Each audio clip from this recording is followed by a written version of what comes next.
Shalom,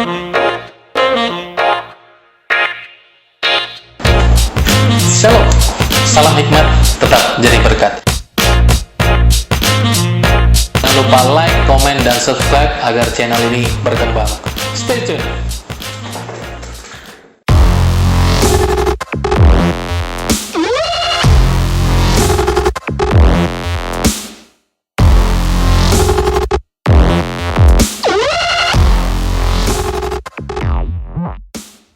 Shalom, salam hikmat, tetap jadi berkat. Bagaimana kabar teman-teman sekalian? Saya harap teman-teman dalam keadaan yang baik dan sehat.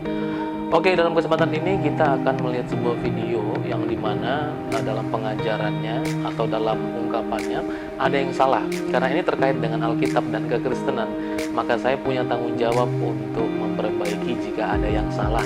Apalagi itu dinyatakan oleh seseorang yang bukan Kristen dan juga berkata tentang Kristen tapi mengatakan sesuatu yang tidak sesuai dengan pandangan.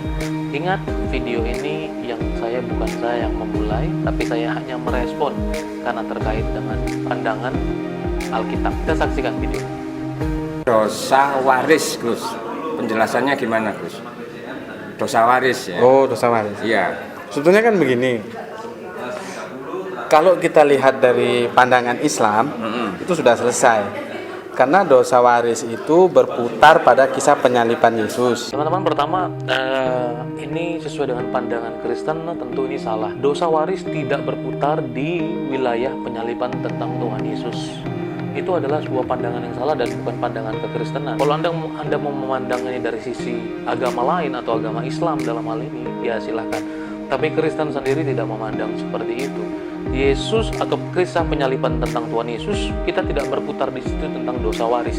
Justru dalam penyaliban Yesus itu menyelesaikan dosa waris, yaitu dosa kutukan dari Adam dan Hawa itu dihentikan melalui Tuhan Yesus Kristus. Antara Yesus atau bukan Yesus yang disalib, itu kan muara. Setiap masa itu ada muara, ada hulu, ya kan? Kita tarik ke hulunya, bahwa dosa waris itu berasal dari sebuah hukuman karena Adam dan Hawa makan buah pohon pengetahuan. Oke? Nah, pohon pengetahuan. Nah, sekarang kita bahas pakai sastra.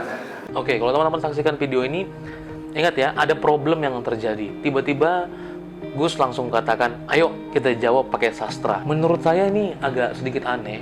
Mengapa saya katakan aneh? Menjawab sebuah problem yang ribuan tahun lalu menjawab dengan sastra yang dia ketahui pada saat ini, itu agak bertolak belakang. Nanti akan terjadi berbenturan pendapat, saya rasa, kalau seperti itu. Ingat ya, ini bukan pendapat Kristen. Kristen tidak pernah berpendapat seperti itu dan tidak pernah menjawab persoalan buah pengetahuan yang baik dan jahat. Ingat ya, belum selesai kalimatnya, buah pengetahuan. Padahal yang benar itu adalah buah pengetahuan yang baik dan jahat.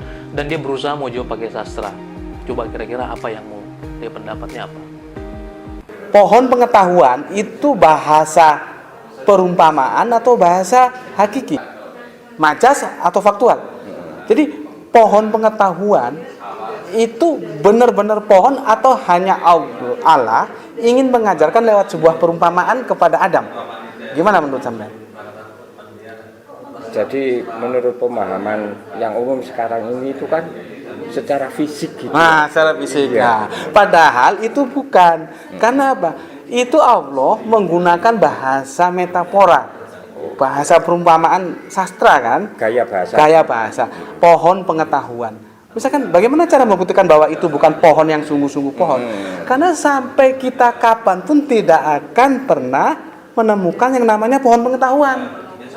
Kalau pohon durian Anda bisa cari, pohon rambutan Anda bisa cari. Tapi pohon pengetahuan itu tidak akan pernah Anda temukan.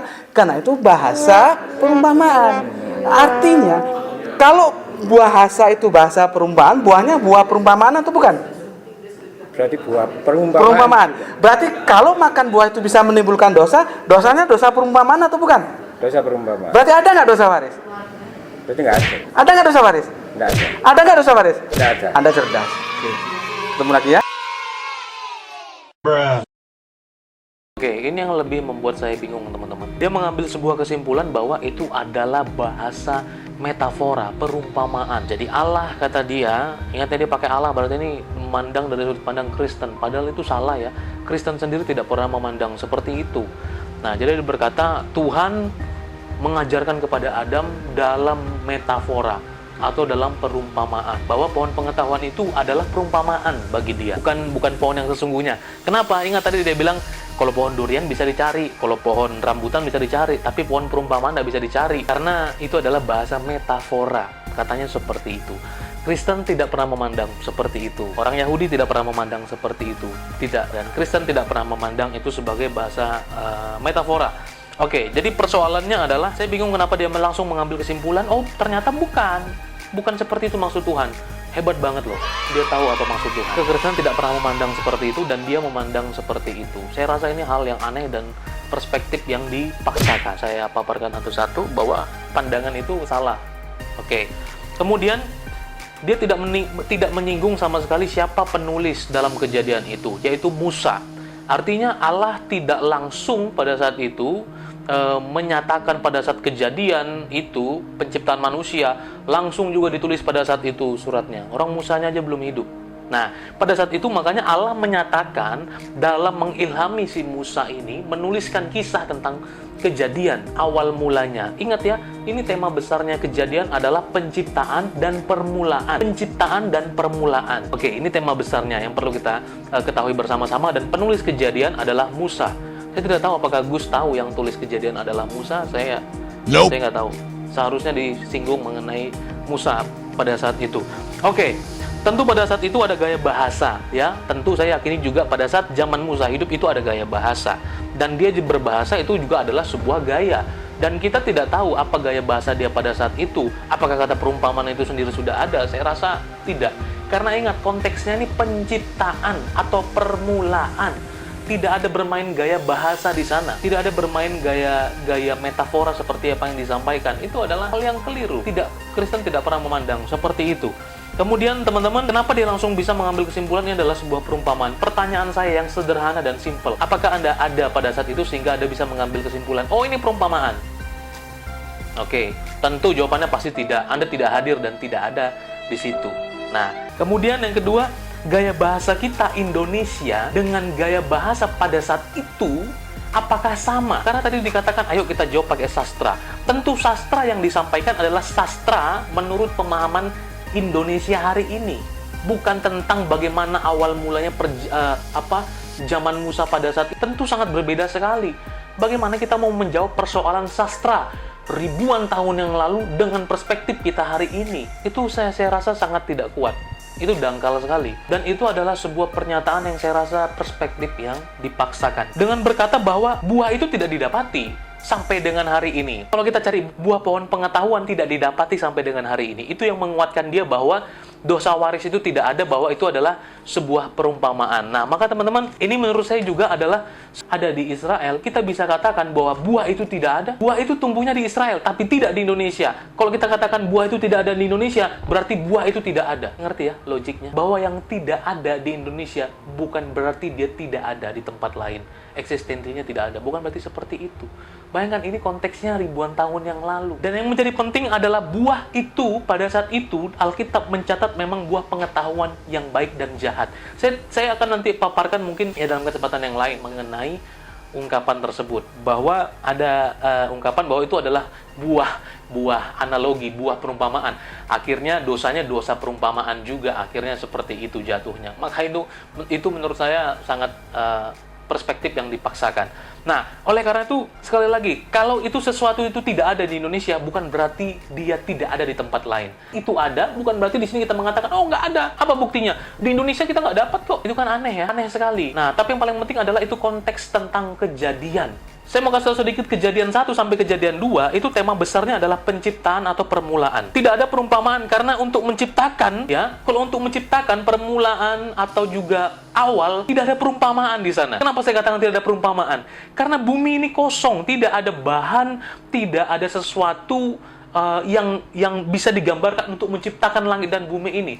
Karena itu semua frontal dan tidak ada di sana gaya bahasa yang seperti apa yang dikatakan Dus ini. Karena kosong, tidak ada bahan. Semua dimulai daripada sana. Tidak mungkin di sana ada perumpamaan. Nah, maka menurut saya itu juga adalah hal yang aneh. Ciptaan manusia, hewan, bumi, dan lain sebagainya manusia, kosong, tidak ada bahan, tidak ada yang tahu. Singkatnya begini, permulaan di sana, saya katakan begini, permulaan awal ciptaan alam semesta, itu kejadian. Kemudian permulaan manusia diciptakan, makhluk yang hidup, makhluk yang lain, dan lain sebagainya. Kemudian yang ketiga adalah permulaan kita jatuh di dalam dosa. Itu konteksnya.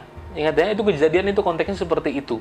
Bukan, itu sebuah analogi perumpamaan itu salah, dipaksakan. Itu permulaan manusia jatuh di dalam dosa. Nah, maka dosa waris tidak berputar pada penyaliban Tuhan Yesus. Tidak, dia adalah hadir untuk menebus dosa waris, ya. Dosa itu bukan hanya sebuah perbuatan. Ingat ya, dosa itu bukan perbuatan. Dosa itu status. Oke, dosa itu status. Di mana saya mencuri, maka saya berdosa, atau saya berdosa, makanya saya mencuri. Itu yang perlu diperhatikan. Oleh karena itu, yang Tuhan kerjakan itu adalah menghapuskan dosa akar natur manusia yang ada dalam tubuh kita ini. Yang mau tidak mau, pekerjaan kita pasti mendatangkan dosa. Yang kita senangkan pasti mendatangkan dosa. Pekerjaan kita, apa yang kita usahakan pasti mendatangkan dosa. Dan itulah yang Tuhan Yesus tebus di kayu salib, supaya dosa waris itu, yaitu esensi hidup kita yang ada dalam, yang natur dosa ini berdosa, itu yang diselesaikan. Supaya kita tidak lagi dalam dosa, tapi kita hidup dalam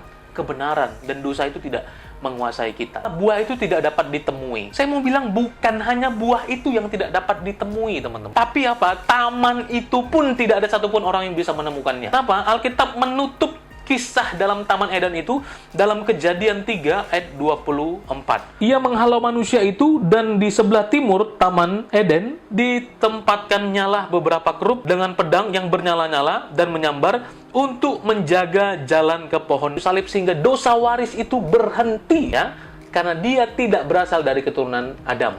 Dia langsung daripada kuasa Roh Kudus yang membuahi kandungan Maria, sehingga dari sana terputus dosa waris. Maka firman Tuhan berkata bahwa oleh karena satu orang telah berbuat dosa, berdosa semua manusia. Tapi oleh karena satu orang yang tidak berdosa, dan satu orang yang telah memberi dirinya untuk menjadi jalan keselamatan dan hidup, telah rela berkorban dengan kasih, mengorbankan dirinya yang tidak berdosa. Saya baca di komentar, tidak ada dosa waris. Yang bisa diwariskan itu hanyalah harta. Enggak juga, bos. Saya adalah orang Batak. Maka kalau saya punya anak saya pasti orang Batak, nggak mungkin orang Jawa. Marga Sinaga misalnya. Dan saya punya anak saya pasti marga Sinaga, tidak mungkin tidak Sinaga. Itu salah satu warisan juga. Nah, maka teman-teman jangan menjadi perspektif yang dipaksa. Terima kasih untuk waktunya semua, teman-teman. Ini adalah jawaban dari pandangan kekristenan. Jangan memandang dari sudut pandang yang lain, dan saya pun tidak akan memandang agama orang lain dari pandangan agama saya. Tidak. Saya hanya meluruskan karena itu terkait dengan kebenaran firman yang kami imani. Tetap berhikmat dan tetap menjadi berkat. God bless you.